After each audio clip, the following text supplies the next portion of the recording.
بہت عزیز بچوں، مضمون فہم القرآن سبق نمبر 2 سورہ فاتحہ کی آج تیسری ویڈیو آپ کو دکھائیں گے، اور مجھے امید ہے آپ سب کو پچھلی دونوں ویڈیوز بہت اچھی طرح سمجھ آ گئی ہوں گی۔ اعوذ باللہ من الشیطان الرجیم، بسم اللہ الرحمن الرحیم۔ شروع کرتی ہوں اللہ کے نام سے جو بڑا مہربان اور نہایت رحم کرنے والا ہے۔ چلیے بچوں، ہم اسٹارٹ کریں گے سورہ فاتحہ۔ اس سے پہلے ہم اپنی سورہ فاتحہ جو ہے اس کی آیت نمبر 5 اور 6 اسٹارٹ کریں۔ آپ سب کو مس مریم کی طرف سے السلام علیکم ورحمۃ اللہ وبرکاتہ۔ میں مس مریم تعبیر اسکولنگ سسٹم کی آن لائن ویڈیوز میں آپ سب کو خوش آمدید کہتی ہوں۔ بچوں، آج آپ کو پتہ ہے سورہ فاتحہ کی جو تیسری ویڈیو میں آپ کو دکھاؤں گی اس میں آیت نمبر 6 اور 7 ہم انشاءاللہ آپ کو پڑھائیں گے، اور آپ سب اپنی بک اوپن کر لیجئے، پیج نمبر 16 نکال لیجئے۔ جی شاباش، ویری گڈ، سب بچوں نے نکال لی۔ دیکھیے بچوں، ہم سورہ فاتحہ پڑھ رہے تھے، اور فاتحہ کے میننگ ہوتے ہیں کھولنا۔ قرآن مجید کیونکہ قرآن مجید اس فاتحہ سے ہی سٹارٹ ہوا ہے، سورہ فاتحہ سے، اس لیے اس کا نام سورہ فاتحہ ہے، اور ہم بار بار قرآن مجید میں یہ سورت پڑھتے ہیں، اس وجہ سے اس سورت کو سورہ دعا بھی کہا جاتا ہے۔ ٹھیک ہے، آج ہم اس کی کون سی آیت پڑھیں گے؟ آیت نمبر 6 تا 7۔ چلیے سٹارٹ کیجیے بچوں۔ اعوذ باللہ من الشیطان الرجیم، بسم اللہ الرحمن الرحیم۔ سب بچے میرے ساتھ پڑھیں گے۔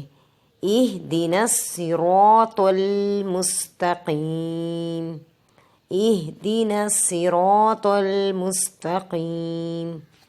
دیکھیے اس میں آیت میں اللہ تعالیٰ کیا کہہ رہے ہیں بچوں؟ اہدنا، کو آپ نے سینے سے ہاں کی آواز نکالنی ہے بچوں۔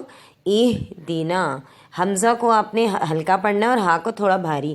اہدنا الصراط المستقیم، طا کو موٹا پڑھیں گے بچوں، صراط را بھی موٹا ہوگا اور طا بھی۔ صراط المستقیم، دکھا ہمیں سیدھا راستہ، ہے نا۔ اب بچوں ہم اس آیت میں اللہ تعالیٰ سے دعا مانگ رہے ہیں سیدھے راستے کی۔ اب اہدنا کے میننگ ہوتے ہیں دکھا ہمیں صراط راستہ، الصراط خاص راستہ۔ دیکھیں حمزہ لگا ہوا ہے شروع سے پہلے، صراط سے پہلے، تو یہ خاص راستہ۔ المستقیم ہے نا، خط مستقیم، وہ لائن جو بالکل سیدھی ہوتی ہے اسے خط مستقیم کہا جاتا ہے، تو ہم اللہ تعالیٰ سے وہی والا راستہ مانگ رہے ہیں۔ تو پیارے بچوں، اس آیت مبارکہ میں اللہ تعالیٰ سے ہم سیدھے راہ پہ چلنے کی کیا کریں؟ دعا کر رہے ہیں۔ سیدھے راستے سے مراد اللہ تعالیٰ کے پسندیدہ بندوں کا راستہ ہے، جن پر اللہ تعالیٰ نے کیا کیا؟ اپنا انعام نازل فرمایا۔ اس میں کون کون لوگ ہیں؟ انبیاء کرام ہیں، صدیقین ہیں، صالحین ہیں، شہداء ہیں۔ آئیے بچوں ہم دعا کرتے ہیں اللہ تعالیٰ ہمیں بھی انہی لوگوں کے نقش قدم پر چلا دے، جیسے کہ انبیاء کرام جن راستے پر چلے، ہے نا، جن پر حضرت ابوبکر چلے۔ بچوں ایک بات ہمیں ذہن نشین کرنی ہے کہ سیدھے راستے کی ہدایت قرآن کو سمجھ کر پڑھنے سے اور اللہ کے رسول صلی اللہ علیہ وسلم کی تعلیمات پر عمل کرنے سے ملے گی۔ اس لیے آج سے ہمیں یہ عہد کرنا ہے کہ ہمیں قرآن کو خوب سمجھ کر پڑھنا ہے، اور نبی اکرم صلی اللہ علیہ وآلہ وسلم کی سیرت طیبہ کو اپنے لیے نمونہ بنانا ہے۔ تو یہ ہے اس آیت کا مطلب، آیت نمبر 6۔ اب آیت نمبر 7 کو دیکھیں بچوں۔ صراط الذین انعمت علیہم، صراط میں سین کی طرح آواز نکلے گی، لیکن صاد موٹا پڑھا جائے گا ہر حال میں۔ صاد پہ زبر ہو، زیر ہو، پیش ہو، صاد ہر حال میں موٹا پڑھا جائے گا۔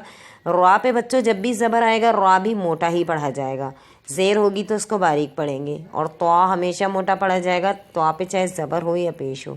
تو ہم اس کو اس طرح سے پڑھیں، صراط الذین، لذینہ میں ذال کو زبان باہر نکال کے پڑھیں گے، ٹھیک ہے، زبان کی نوک اگلے دو دانتوں کے سرے سے لگے گی۔ لذینہ، نا کو جلدی سے پڑھیں گے کیونکہ زبر زیر پیش ہے، حرکات کو کھینچنا نہیں ہے۔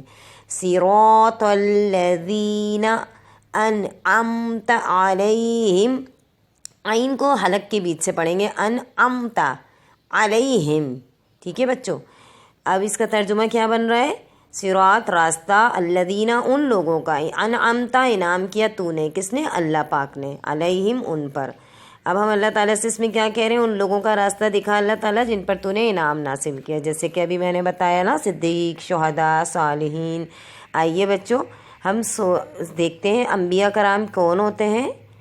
انبیاء کرام وہ خاص بندے ہوتے ہیں جن کو اللہ تعالیٰ نے اپنے دین کے لیے منتخب کیا، اور صدیقین سچے لوگوں کو کہا جاتا ہے، اور شہداء وہ ہوتے ہیں جو اللہ تعالیٰ کی راہ میں اپنا سب کچھ قربان کرتے ہیں، یہاں تک کہ اپنی جان بھی، اور صالحین وہ نیک لوگ ہوتے ہیں جو برائیوں سے پاک رہتے ہیں، صرف اللہ کے خاطر نیکی کے کاموں پر ڈٹے رہتے ہیں۔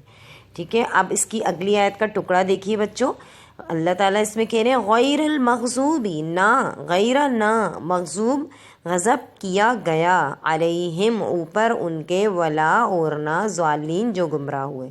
اب اللہ سے ہم دیکھیں بچوں پناہ کس چیز کی مانگ رہے ہیں؟ اللہ تعالیٰ سے ہم کہہ رہے ہیں غیر المغضوبی، نہ ان لوگوں کا راستہ اللہ پاک مغضوب جن پر تیرا غصہ ہے، علیہم ان پر، ولا الضالین اور نہ گمراہوں پر۔ اب یہاں پہ مغضوب لوگ کون ہیں؟ یہودی ہے نا، ضالین کون ہے؟ عیسائی، جو اللہ تعالیٰ کے طریقے پر نہیں چلتے، جن سے اللہ تعالیٰ ناراض ہوتے ہیں نا، اور یہ دعا کا ایک حصہ ہی ہے۔ اور ہم سمجھتے ہیں یہ لوگ کون ہیں؟ مغضوب سے مراد وہ لوگ ہیں بچوں جن پر غضب کیا ہے اللہ نے، جن لوگوں کو معلوم ہے کہ اسلام کی تعلیم کیا ہے لیکن پھر بھی عمل نہیں کرتے وہ لوگ۔ اللہ ایسے لوگوں پر اپنا غضب یعنی غصے کا اظہار کرتا ہے تاکہ لوگ راہ راست پر واپس آئیں۔ اگر اللہ کسی سے ناراض ہو جائے تو وہ شخص اس دنیا میں بھی اللہ کی رحمت سے محروم ہو جاتا ہے بچوں، اور آخرت میں بھی اس کو اللہ سزا دیں گے، ہے نا۔ اور ضالین سے مراد وہ لوگ ہیں جو جانتے ہی نہیں ہیں کہ اسلام کی تعلیمات کیا ہیں، لیکن بچوں وہ جاننے کی کوشش بھی نہیں کرتے، ہے نا۔ کتنے لوگ ایسے ہیں جو کہتے ہیں ہمیں نہیں پتہ، نہ ہمیں پتہ ہے، نہ ہمیں کوشش کرنی ہے نا، قرآن پڑھنے کی، سمجھنے کی کوشش نہیں کرتے۔